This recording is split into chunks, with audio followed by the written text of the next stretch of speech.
एक तो देवता कभी कभी रावण का जो प्रताप और ऐश्वर्य देखते हैं तो मन में ये भूल जाते हैं कि श्री राम साक्षात भगवान है। चिंता होती है कि तो कहीं रावण ही तो नहीं जीत जाएगा। अब रावण जीत गया और अगर रथ भेजा होगा तो सबसे पहले बुलावेगा तुमने भी अपना रथ भेजा था।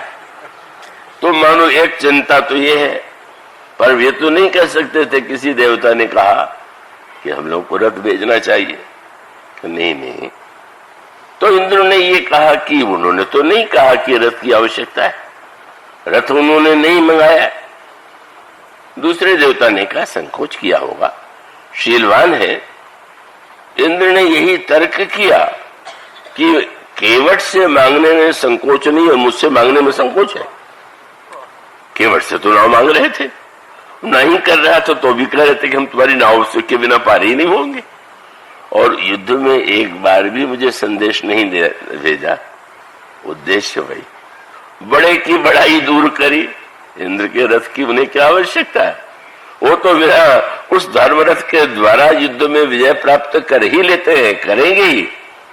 लेकिन प्रभु बस इतना अद्भुत चरित्र था, केवट से मांग करके यह बताते हैं केवट तुम बिल्कुल क्षुद्र नहीं, दीन नहीं हो।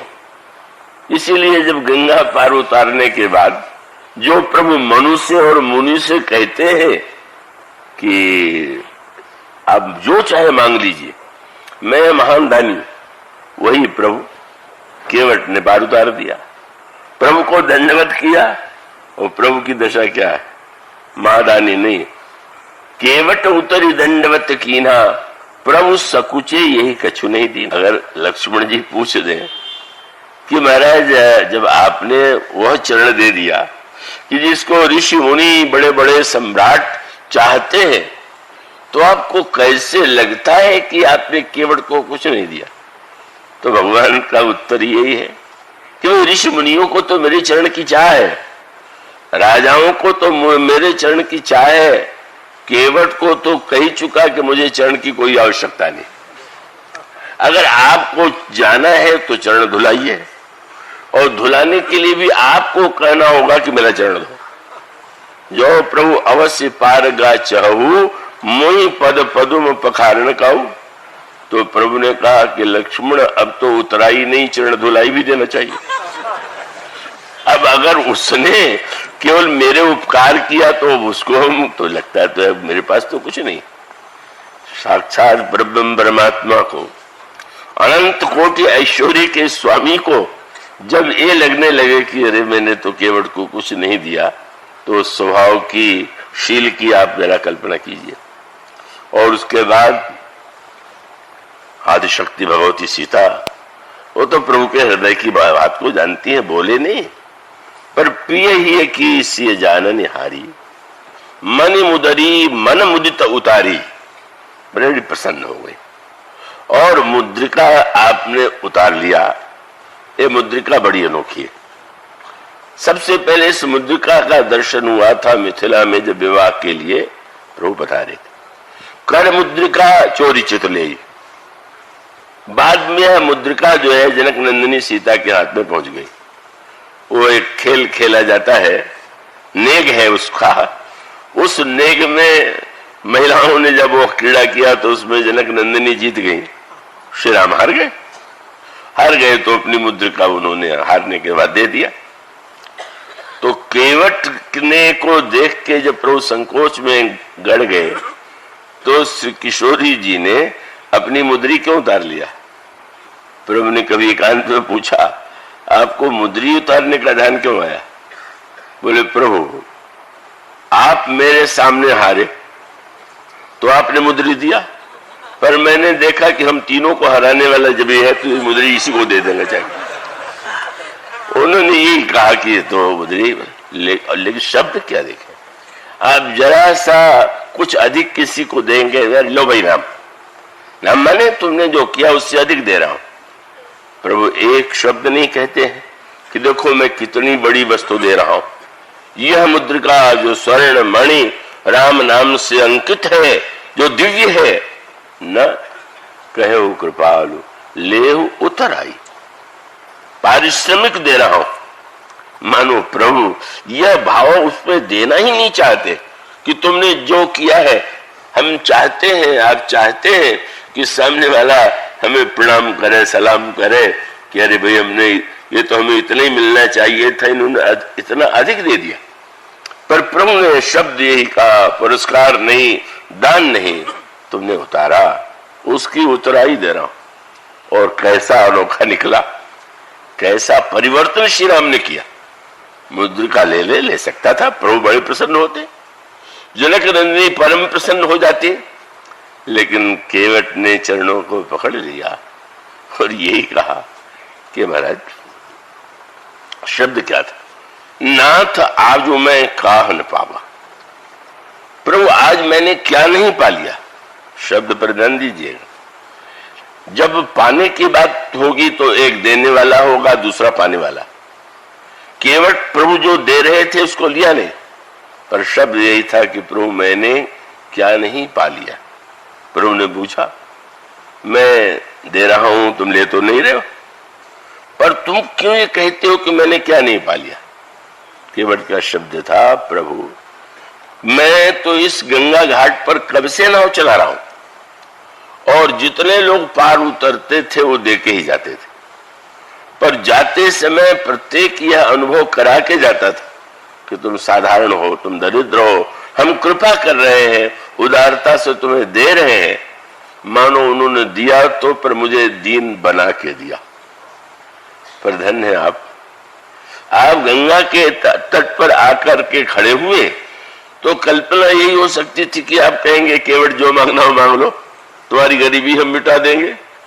पर जब आपने कहा मांगे ना हो, केवट मुझे नाव दो, प्रभु एक क्षण में आपने मेरे मन की दीनता को दूर कर दिया। मैं समझता था सबसे मैं लेता हूं, सब मुझसे बड़े हैं, पर जब आपने नाव मांगा तो मुझे लगा कि सारे ब्रह्मांड को देने वाला जब मुझसे मांग रहा है तो मैं कैसे छुटाऊं। तो आपने क्या किया, बोले मिटे दोष, दुख, दारिद्र्य, दावा। लोगों ने कहा निषाद इसलिए बनाया कि पूर्वजन्म में पाप किया होगा, पर जब आपने एक अनोखी भाषा मुझसे कही, ये शास्त्र में भाषा है, मनुष्य के अंतकाल में अगर वो उसकी मुक्ति हो तो कहते हैं संसार सागर से वो व्यक्ति उतर गया, तो उसने कहा कि प्रभु संसार को तो आप पार उतारते हैं, पर जब आपने मुझसे कहा कि तुम मुझे उतार दो तो मैं सोचने लगा कि क्या मुझ में कोई दोष हो सकता है। लोग कहते थे कि दोष युक्त है, पर आपने केवट कैसा उतारने वाला बन गया। अब प्रभु तो उतावले में हम बहुत देर तक केवट ने ऐसी भाषा कही तो हंसने लगे, पर ये भी कहने लगे कि वेगी आने जल्दी से जल्दी आओ, मैं पार उतार दूं। लेकिन केवट तो जल्दी कर ही नहीं रहा और केवट ने धीरे से याद दिलाया, अब दूसरा कोई होता तो मैं जल्दी इसको पार उतार देता, पर महाराज आपको तो आप तो मर्यादा का पालन करते, जो पहले से पार उतरने वाला है उसको पहले उतारूंगा, आपको बाद में। अब लक्ष्मण जी चारों ओर देखने लगे, एक भी यात्री नहीं। और तब केवट ने कहा महाराज जो उतरने वाले ऊपर खड़े हैं और पहले उनको उतारा और तब बाद में प्रभु को उतारा। पद पखारी जलपान करी आप सहित परिवार, पितर पार करी प्रभु ही पुनि, मुदित गए उलय पार।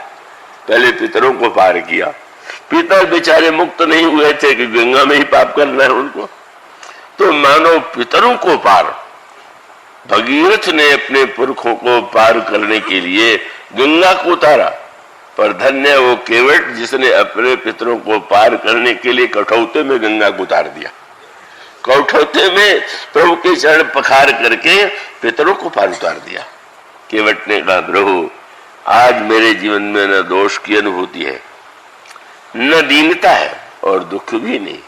क्यों? आप जब आकर खड़े हुए तो बड़े गंभीर थे। गंभीर इसलिए थे कि घोड़ों से अलग होते हुए प्रभु को कष्ट हुआ। घोड़े हिंडने लगे, समझ गए प्रभु छोड़ के जा रहे हैं। सुमंत जी तो बच्चे की तरह चरण पकड़ के रोए थे, उसी दिशा में प्रभु आके खड़े हो गए। केवट ने जो आड़ी टेढ़ी भाषा बोली उसका एक उद्देश्य भी था। कि प्रभु की उदासी कैसे दूर हो।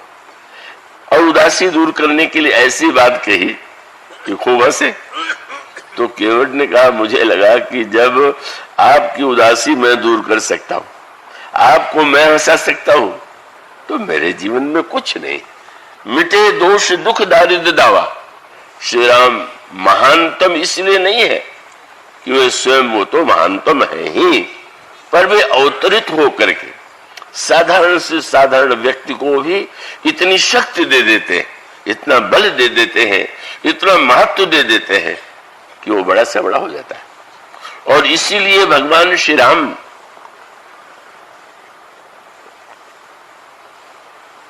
यदि यात्रा पर आप दृष्टि डालें, और यात्रा में प्रभु ने जो महामुनि थे उनको कितना सम्मान दिया।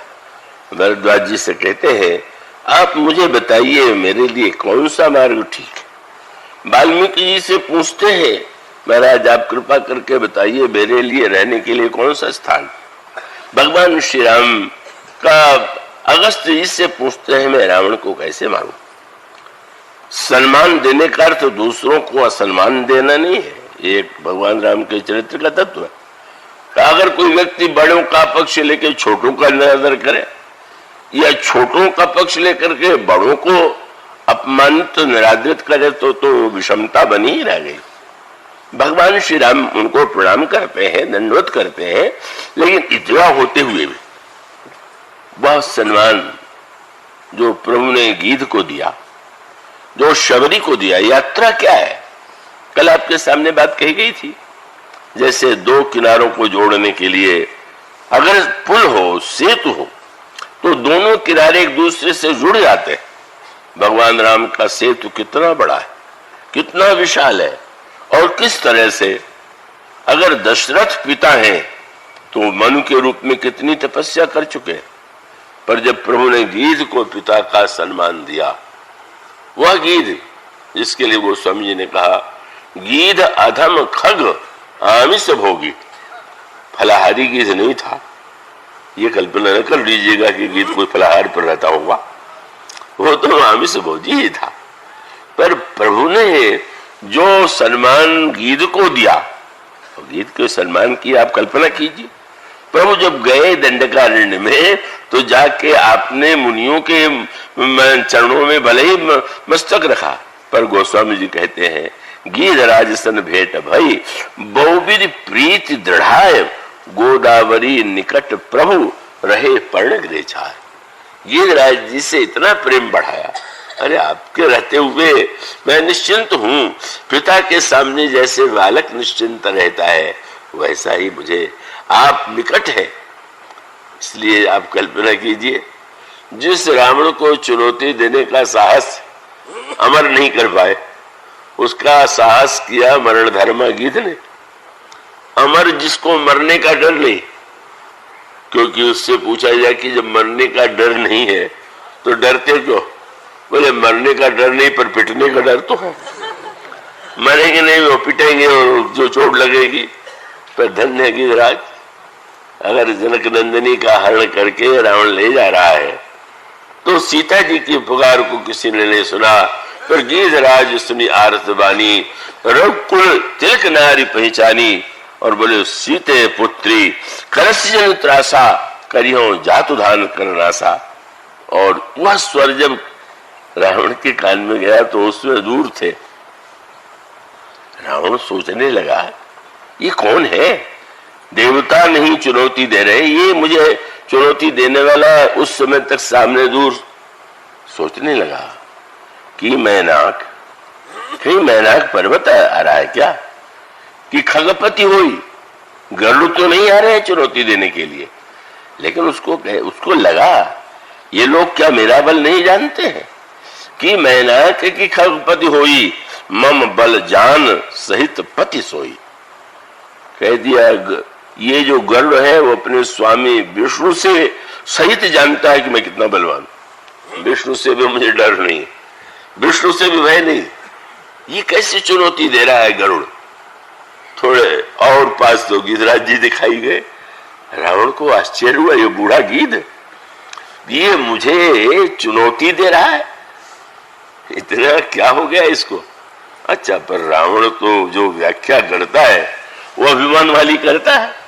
रावण ने तुरंत कहा कि अच्छा अच्छा, मैं समझ गया, बूढ़े लोग मरने के समय तीर्थ में मरना चाहते, तो इसको लगा होगा कि अब तीर्थ और तो नहीं है, पर रावण की भुजा का तीर्थ जो है उसी में मर जाएंगे तो मेरी मुक्ति हो जाएगी। तो समझने का गोस्वामी जी कहते हैं कि वो सोचता है, जाना जरठ जटायु एहा मम कर तीर्थ छाड़ी दिया। उस मूर्ख को पता नहीं था कि उसके कर तीर्थ में नहीं, प्रभु के कर कमलों के तीर्थाति तीर्थ दिव्य कर कमलों में उन्होंने प्राण छोड़ा।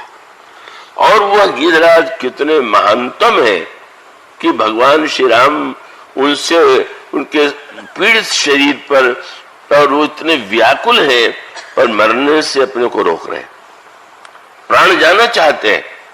नहीं नहीं, जब तक वो आ न जाए मैं समाचार न सुना दूं।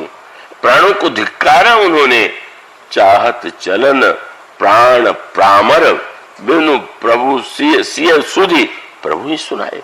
अरे प्राण, तुम कष्ट के मारे शरीर को छोड़ के भागना चाहते हो बिना प्रभु को समाचार दिए।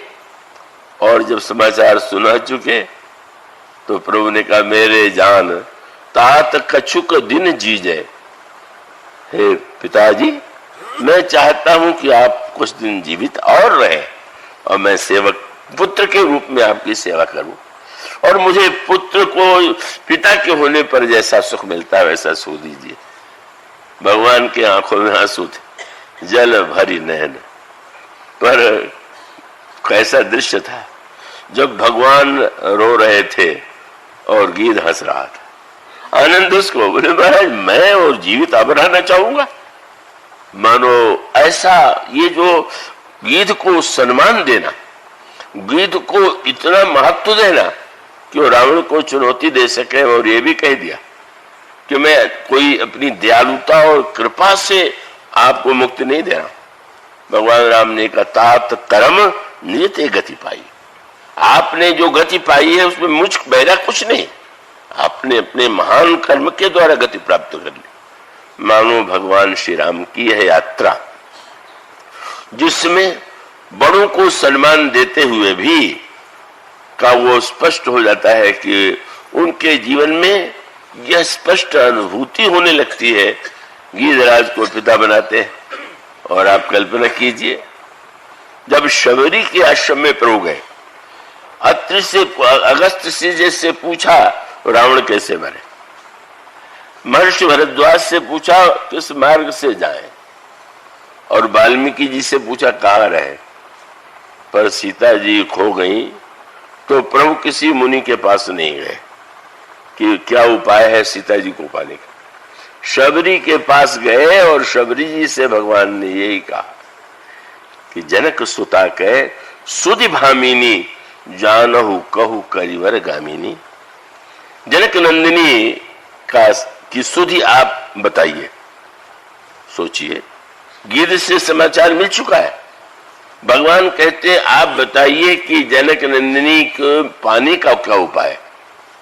साक्षात भक्ति रूपा, कृपा रूपा, महानतम शक्ति रूपा सीता की उपलब्धि के लिए जब मुनियों के स्थान पर उन्होंने जातिहीन जन्म महि मुक्त की नसनारी शबरी को बनाया, और शबरी से कहा, शबरी तो संकोच में गड़ गई, बोले प्रभु आप मुझसे पूछ रहे हैं। पर प्रभु का तात्पर्य यह था कि फल तो समस्त मुनियों ने दिए और प्रभु ने सबका सम्मान किया, कंदमूल फल खाया, लेकिन शबरी के फलों में जो मिठास थी, कंदमूल फल सुरस आती दिए राम कह आनी, प्रेम सहित प्रभु खाए बारंबार बखाने। क्यों? मुनियों के फल का भी आनंद है, उसको भी स्वीकार करते हैं। और जितने मुनि थे, जितने महापुरुष थे, उनके फल में छिलका और गुठली तो थी ही। एक शबरी ऐसी थी कि जिनके फल में न छिलका था न गुठली थी। छिलका और गुठली के बिना क्या फल होगा?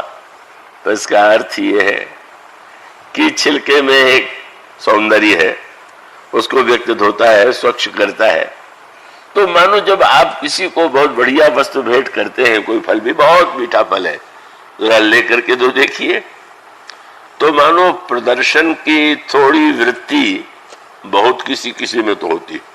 कई लोग तो प्रशंसा के इतने भूखे होते हैं कि चाहते हैं कि हर क्षण खाएं कम और प्रशंसा ज्यादा करें, लेकिन वो तो कोई वृत्ति ही नहीं। कह दिया कि महाराज मैं तो एकदम एक साधारण गंवारी नारी मात्र हूं, और गुठली माने कामना की गुठली। फल खाइए तो कितना बढ़िया रस, पर अंत में निकल आई गुठली। तो संसार में जितने लोग स्वागत सत्कार करते हैं, स्वागत सत्कार के बाद जो कामना वाली गुठली आती है, महाराज ये चाहिए, तो पता चल गया। क्या वो स्वामी जी ने यही तो कहा, भगवान ने पूछा भाई तुम तो बड़े सिद्ध महात्मा हो गए, तो अब तुम मेरे पास क्यों आए हो?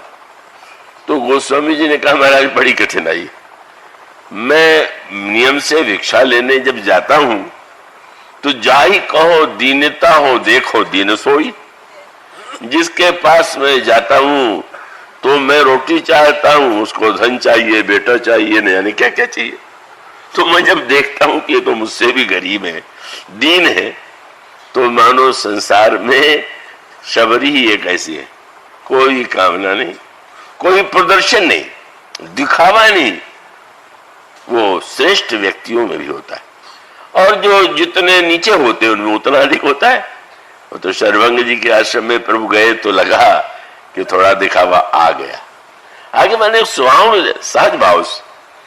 अब मान लीजिए आपके पास कोई आवे और वो कहें कि मुझे तो राष्ट्रपति ने बुलाया था पर मैं आपके लिए आ गया, रुक गया, तो आपको संकोच लगेगा, अरे आप मेरे वजह से आप वहां जाने से वंचित रह गए।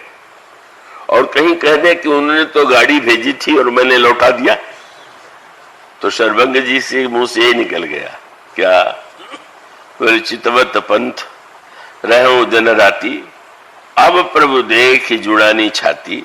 और साथ साथ कहा महाराज ब्रह्मा ने अपना रथ भेजा था, लेकिन सुना श्रवण बन आई है रामा, जात रहूं विरंच के धामा। ब्रह्मा जी का विमान आया ले जाने के लिए, पर जब मैंने सुना कि आप आने वाले हैं तो फिर मैं रुक गया। प्रभु समझ गए कि मुनि जी को वो सात्विक अपनी ऊंचाई का भान नहीं भूल रहा है, और जो मुनि जी हैं वो समझ गए कि अनजाने में मुंह से निकल गया। ये जो श्रेष्ठ व्यक्ति होते हैं उनके मुंह से भी कभी कोई बात अभिमान की निकल सी जाती है, और उनकी विशेषता है कि तुरंत अरे ये कहना चाहिए था मुझे। तुरंत उन्होंने कहा महाराज मैंने जो आपसे कह दिया कि आप ब्रह्मलोक जा रहे थे या मैं ब्रह्मलोक जा रहा था, विमान आया, सो कछु नाथ मोर नहीं हो रहा, निज पन राख्यो जनमन तो चोरा। महाराज वो तो आप अपने स्वभाव से आए, क्यों मैं बड़ा हूं इसलिए थोड़ी आप आए, पर पहले तो बात निकल गई, बाद में क्षमा याचना करने की एक परंपरा है, वो कर लिया। पर आनंद कब आया? मुनि जी को भगवान ने कृपा से भक्ति नहीं दिया। सर्वत्र कृपा भक्ति मिलती है कृपा से, पर मुनि जी ने जब कहा मुझे भक्ति चाहिए तो प्रभु ने पूछा बदले में आप क्या देंगे? मानो मीठा विनोद था, क्यों आप तो बड़े तपस्वी हैं, आप तो बड़े महापुरुष हैं, आप तो बिना दाम के वस्तु कोई अपने को अनुभव करते, मैं क्यों लूं? मुनि जी अब आपको मैं ऐसे नहीं दूंगा। पहला वो प्रसंग है जहां पर गोस्वामी जी कहते हैं सर्वज्ञ जी से प्रभु ने लेकर के दिया, क्या बोले? जोग यज्ञ जप तप व्रत कीना प्रभु कहां दे भगति बरली। महाराज सब आप ले लीजिए, मुझे भक्ति दीजिए। प्रभु ने हंस के काटी। मानो बड़ा व्यक्ति जो होता है उसके जीवन में श्रेष्ठ व्यक्तियों में भी वह अभिमान कहीं न कहीं शेष रह जाता है। पर शबरी के पास जब जाते हैं तो शबरी को ये नहीं लगा कि मैंने कोई बड़ी साधना किया, यही लगा कि गुरु जी ने कह दिया था कि एक दिन श्री राम आवेंगे, हमारे गुरु जी के वचनों को सत्य करने के लिए कृपालु आ गए। और जब उनसे पूछते हैं तो इसका अर्थ है जिसमें अभिमान का लेश है वो भक्त नहीं हो सकता। वो धार्मिक हो सकता है, अन्य विशेषता वाला हो सकता है, भक्ति का पता तो उसी को लगेगा जिसमें अभिमान का लेश न हो। और शबरी संकोच में गड़ गई और गड़ के कहा कि महाराज आप मुझसे पूछ रहे हैं। प्रभु ने कहा कि नहीं, आपको बताना ही होगा। तो उन्होंने यही कहा कि अब आप कह रहे हैं तो मुझे बात देव के कहना पड़ रहा है कि पंपा सरही जाहु रघुराई तहो ही सुग्रीव मिताई। आप पंपासर की यात्रा कीजिए, वहां सुग्रीव से आपकी मित्रता होगी। प्रभु ने उस आज्ञा का पालन किया। स्वयं शबरी जी ने जो बताया है उसी तरह सीता जी मिलेगी। और बड़ा विलक्षण अवसर तब आया जब प्रभु सुग्रीव से मित्रता कर चुके। सुग्रीव ने आत्मकथा सुनाई तो लक्ष्मण जी को लगा कि आज तक ऐसा कायर भगोड़ा मैंने नहीं देखा था। उसके बाद जब सुग्रीव चले गए आत्मकथा सुना के तो प्रभु ने पूछा, लक्ष्मण जी ने आपको गिरिराज जी की याद आती है? लक्ष्मण, उनकी तो स्मृति से आंखों में आंसू आ जाते, धन्य है गिरिराज जी। और व्यंग भरी भाषा में लक्ष्मण जी ने पूछा, ये सुग्रीव कैसे लगते? मैंने एक वह कि जिन्होंने सीता जी के लिए प्राण दे दिया, और सुग्रीव ने यह सुनाया कि हाँ महाराज, मैंने सीता जी का हरण होते देखा, इसी पर्वत पर बैठा हुआ था, मंत्रियों के साथ बैठा हुआ था, और उस समय आकाश मार्ग से मैंने देखा जाते हुए परबस परी बहुत बिल पाता। दूसरा होता तो यही कहता कितना बड़ा कायर है। पर भगवान श्री राम ने कहा कि देखिए, देखो भाई लक्ष्मण, हमारे गिरिराज जी तो महान भक्त और महान प्रेमी है, पर सुग्रीव तो लगता है बहुत अच्छे राजनीतिज्ञ। अगर वो लड़के प्राण दे देते तो क्या होता? इन्होंने सोचा होगा कि जो चिन्ह दिया है सीता जी ने ऊपर से, पहले वो पहुंचा दूं और फिर बाद में आक्रमण करके छुड़ा के लाऊं। इसलिए लगता है कि राजनीति में बहुत पंडित है। लक्ष्मण जी ने कहा, आप सब में गुण ढूंढ सकते हैं, कायरता का भी अर्थ अच्छा निकाल सकते। और कहा कि देखो, सुग्रीव में एक बात ऐसी है जो बड़े से बड़े बलवान में नहीं। रावण को हराया बाली ने, और बाली ने सुग्रीव को भले ही हराया, पर बाली सुग्रीव को मार डालना चाहता था, और सुग्रीव भागे और उसने पीछा किया, लेकिन सुग्रीव को पकड़ नहीं पाया। इसका अर्थ है भागने में, दौड़ में यही श्रेष्ठ है। और बातों में रावण हो बलवान होगा बाली। और तब प्रभु कहते हैं कि सीता जी का पता लगाने के लिए तो दौड़ने वाला ही चाहिए, कुशल राजनीतिज्ञ ही चाहिए। मानो प्रभु प्रत्येक व्यक्ति में गुण देख करके उसको ऐसा सम्मान, ऐसा महत्व देते हैं, इसकी कोई सीमा नहीं। वस्तुतः पूरे श्री राम का जो चरित्र है, अगर वो अयोध्या से सेना न बुला करके बंदर और भालुओं के द्वारा रावण को, उसकी लंका को परास्त कर देते हैं, पराजित कर देते हैं, तो उसका मूल तत्व यही है कि प्रभु तो जिसको देख देते हैं, जिससे प्यार करते हैं, उसको इतना सम्मान देते हैं कि वो कभी अपने में क्षुद्रता रख ही नहीं पाता। और इतना होते हुए भी भगवान श्री राम जब युद्ध समाप्त हुआ, रावण की वह भाषा जिसमें रावण राक्षसों से कहता है, मैं तुम लोगों को जो लड़ने के लिए भेज रहा हूं, क्या समझते हो कि तुम्हारी आवश्यकता है? ये तो मैंने तुम लोगों को सुअवसर दे रहे हैं अमर होने का, लड़के मरोगे तो अमर हो जाओ। क्यों? मेरे निज भुज बल में बैर बढ़ावा, ये भुजा है, इसके बल से मैंने लड़ाई छेड़ी है और मैं सबको मार सकता हूं। तुम्हें अवसर देके तो मैंने कृपा की। और जब युद्ध समाप्त हो गया, भगवान राम बंदरों के बीच में खड़े हो गए। प्रभु ने बंदरों में क्या भाषण दिया? तुम्हारे बल में रावण मारो, तिलक विभीषण कहां पुनिसारो। मित्र, ये रावण तुम्हारे बल से राक्षस मारे गए और भीषण को तिलक भी तुम्हारे बल से मिला। अब संकोच में गड़ गए बंदर। याद आने लगा, हम लोग तो बार बार भागते थे, कहा भी उन बेचारों में। सुनि प्रभु बचन लाज हम मरही, मसक कहूं खगपति हित करही। मच्छर गरुड़ की सहायता करता है, आपकी बात सुन के तो हम लज्जित हैं। प्रभु ने उसका भी वही अच्छा, प्रभु को गोस्वामी जी ने कहा राम जो है सुजान शिरोमणि, ये उपाधि गोस्वामी जी ने ये जानी सुजान शिरोमणि। जान माने जो जान ले, सुजान माने जो अच्छी तरह से जान ले, भीतर की बात जान ले। पर ये सुजान शिरोमणि क्या होता है? का जो व्यक्ति हृदय की भावना को नहीं जानता वो अजान, जो जानता है बिना बोले वह सुजान। पर सुजान शिरोमणि कौन है? कि जिसके हृदय में जो बात नहीं है उसको भी मान करके उसको प्रेमी बना देना, ये इनका सुजान शिरोमणित्व। कुछ नहीं है तो कुछ कुछ विशेषता बता देंगे। ऐसा बढ़िया सुजान शिरोमणि अगर मिल जाए कि जो बंदरों से कहा आप लोग भागते कायरता के कारण थोड़ी थे।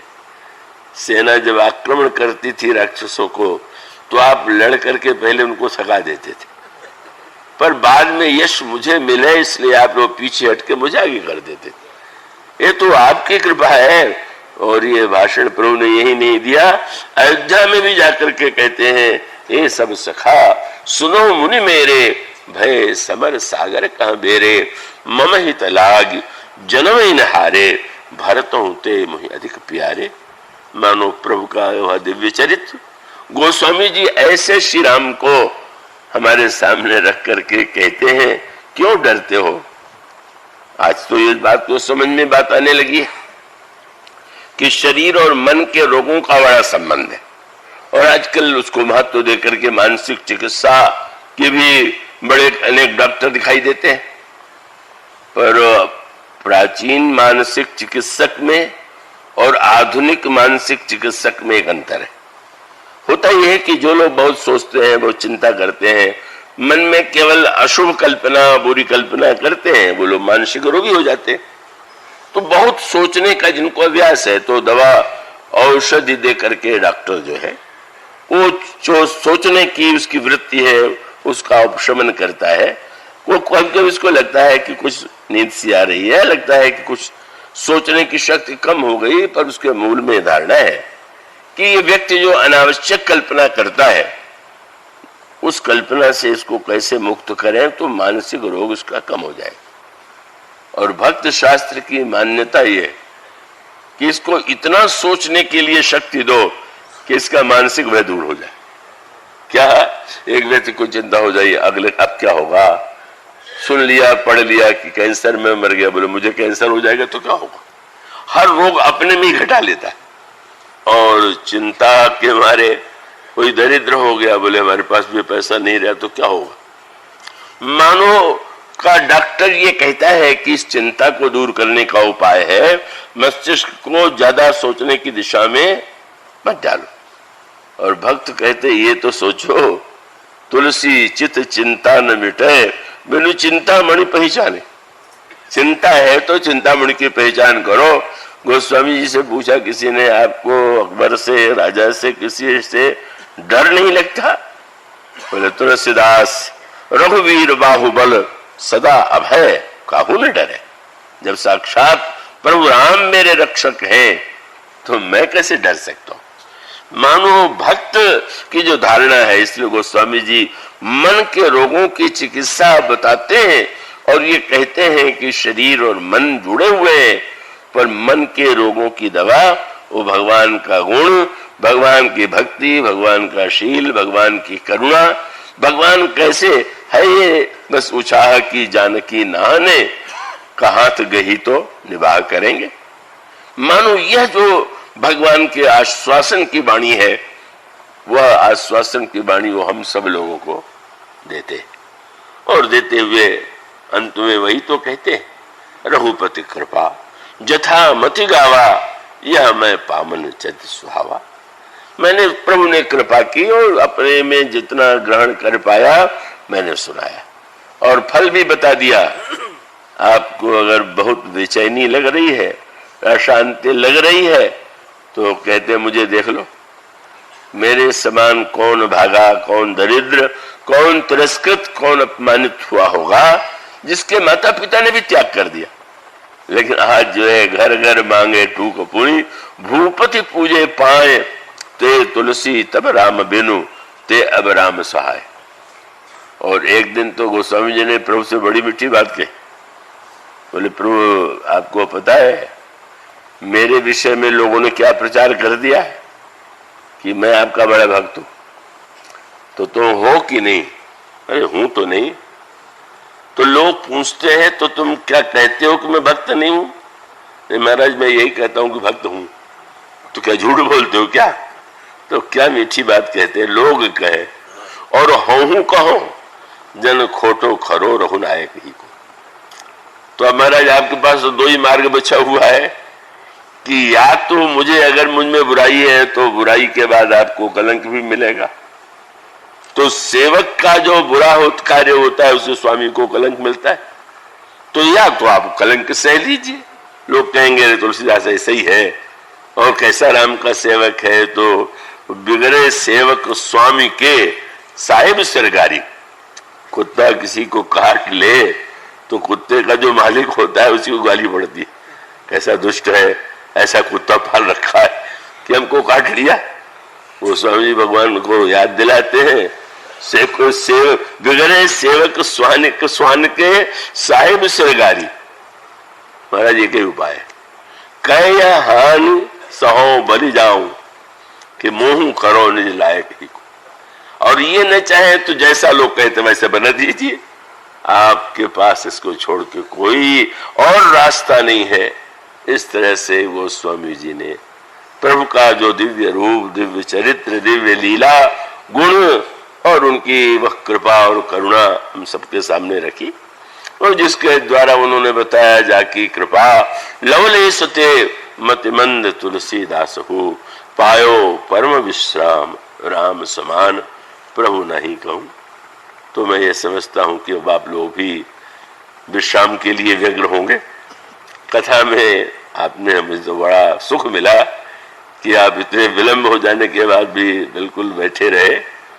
न उठना भी यही सिद्ध करता है कि आपको राम कथा और गोस्वामी जी की यह अनुभूति कितनी प्रिय लग रही होगी। उन गोस्वामी जी की जो पंचशती है उनके प्रति जो हमारा विनत, उनके प्रति श्रद्धांजलि है, वह हमारे जीवन में प्रतिदिन, हम 500वें वर्ष के बाद क्यों ये भूलेंगे, वो तो नित्य ही हमारे जीवन में रहे, आपके जीवन में रहे। आप सबके प्रति मैं पूर्ण मंगल कामना करता हूँ।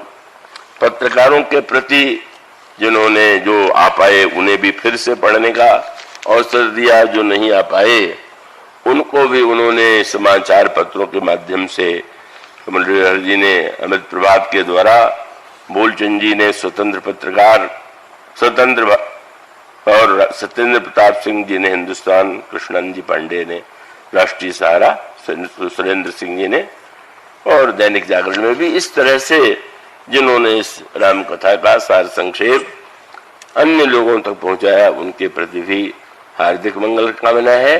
आप सब देवियों के प्रति मैं बार बार प्रणत हूँ, आप सबको बार बार नमस्कार है।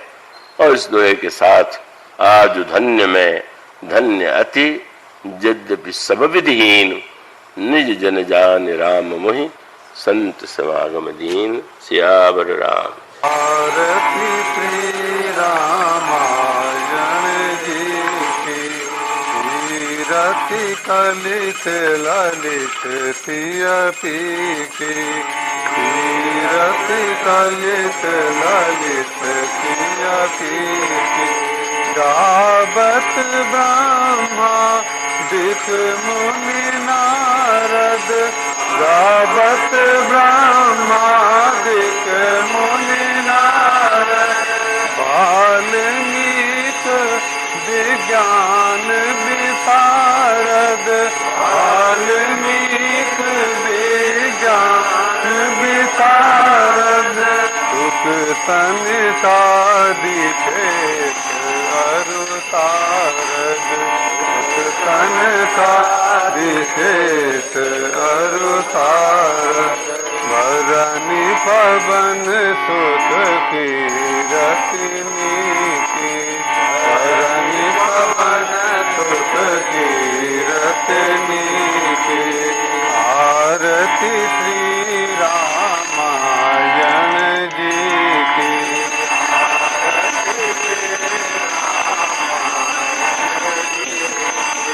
गावत संतत शंभु भवानी गावत संतत शंभु भवानी अरुगत संभव मुनि विज्ञानी अरुगत संभव मुनि विज्ञानी व्यास आदि कवि वर्ग बखानी व्यास आदि कवि वर्ग बखानी भागवतों गरुड़ के हियति भागवतों गरुड़ के हियति आरती श्री रामायण जी की आरती श्री रामायण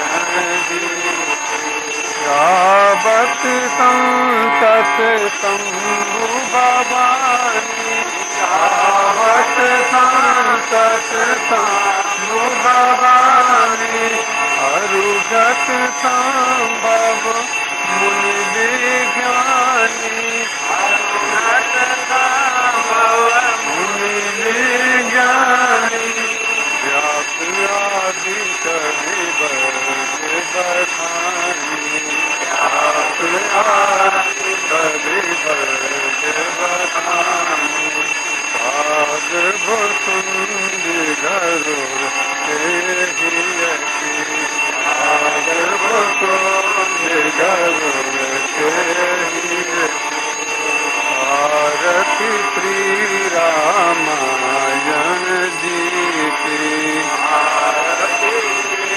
रामायण तीरथि कलित ललित तियकी की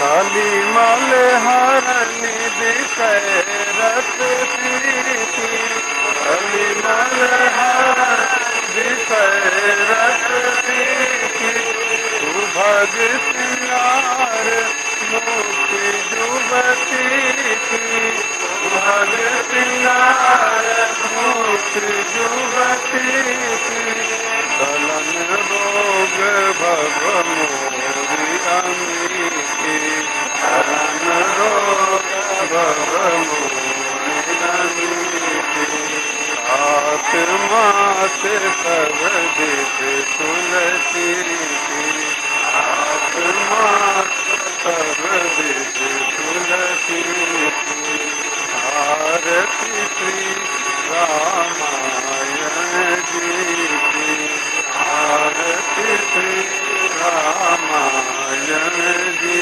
की बोले श्यावर रामचंद्र की जय। बाहर मुख्य द्वार पर प्रसाद की व्यवस्था है। आप लोगों से प्रार्थना है कि बाहर धीरे धीरे जाएं और बाहर मुख्य द्वार पर भीड़ न लगाएं ताकि अब व्यवस्था ना हो। और कुछ लोग महाराष्ट्र को यहाँ प्रणाम करने आते हैं, उनसे विशेष अनुरोध है, सामने ठाकुर जी का सिंहासन लगा हुआ है, कृपया करके लाइन लगा करके आएं और प्रणाम करते हुए विदा हों।